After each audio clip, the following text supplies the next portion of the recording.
আমাদের 2,80,000 ভোটারের মধ্যে অর্ধেক ভোটারই নাই, কিংবা অর্ধেক ভোটারকে খোঁজ পাওয়া যাচ্ছে না। এই ভোটারগুলো কারা? এই ঢাকার ভোটাররা সবাই সচেতন এবং দীর্ঘদিন রাজনৈতিক পোর খাওয়া ভোটারেরা। আন্দোলন, মিছিল, মিটিং এই এলাকাতেই হয়েছে বেশি সবচেয়ে।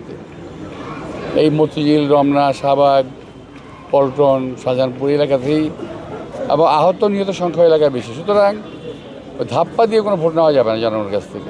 নির্বাচনী পরিবেশ যদি বিদেশি থেকে নিষেধের কথা বলা হয় তাহলে ভালো নাই, কারণ নির্বাচনী আচরণবিধিতে কোনো ব্যক্তিকে আক্রমণ করে কথা বলা যাবে না। কিন্তু কেউ কেউ আমার বিরুদ্ধে আক্রমণ করে কথা বলছে এবং টার্গেটটা কিন্তু আমি, আর কেউ টার্গেট করছে না। তো যাই হোক, তারা মিথ্যা কথা বলছে, এর জন্য ইহকাল পরকাল দুই কালে বিচার হতে পারে। আর নির্বাচন কমিশনের দায়িত্ব হলো এই সমস্ত বিষয়গুলিতে নজর দেওয়া।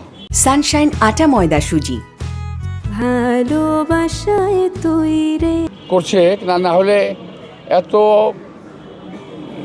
অপপ্রচার চালানোর পরও, এত গালিগালাজ করার পরও ওরা কোনো ব্যবস্থা নিচ্ছে না কেন? আমরা তো অভিযোগ করেছি এ ব্যাপারে, আমরা তো ওনাকে জানিয়েছি, কিন্তু ব্যবস্থা তো নিচ্ছে না। আমরা যে জিনিসটা খেয়াল করছি যে আমাদের 2,80,000 ভোটারের মধ্যে অর্ধেক ভোটারই নাই, কিংবা অর্ধেক ভোটারকে খোঁজ পাওয়া যাচ্ছে না। এই ভোটারগুলো কারা? এটা আমি অনুরোধ জানাবো নির্বাচন কমিশনকে, যদি ফেরত না পাওয়া যায় তাদেরকে তাদের ভোটগুলো বাতিল করার জন্য। নাহলে ভোটের অ্যাকচুয়াল রেজাল্ট আসবে না, আসল রেজাল্ট আসবে না। আমি তো বলতে পারবো না, এটা দায়িত্ব নির্বাচন কমিশনের। না, এটা গতকাল অবশ্য আমি বলেছিলাম, পরে শুনেছি বিষয়টা ঠিক না। ওনারা যথাসময় নির্বাচন দিনই ফল ঘোষণা করবেন। মিথ্যা অপপ্রচার বন্ধ করতে অনুরোধ জানাবো। জঘন্য অপপ্রচার চালাচ্ছে, মিথ্যা কথা বলতেছে, এগুলোকে বন্ধ করে নির্বাচনের কথা বলতে বলবো। এর ভোটাররা তো বোকা না। এই ঢাকার ভোটাররা সবাই সচেতন এবং দীর্ঘদিন রাজনৈতিক পোর খাওয়া ভোটারেরা।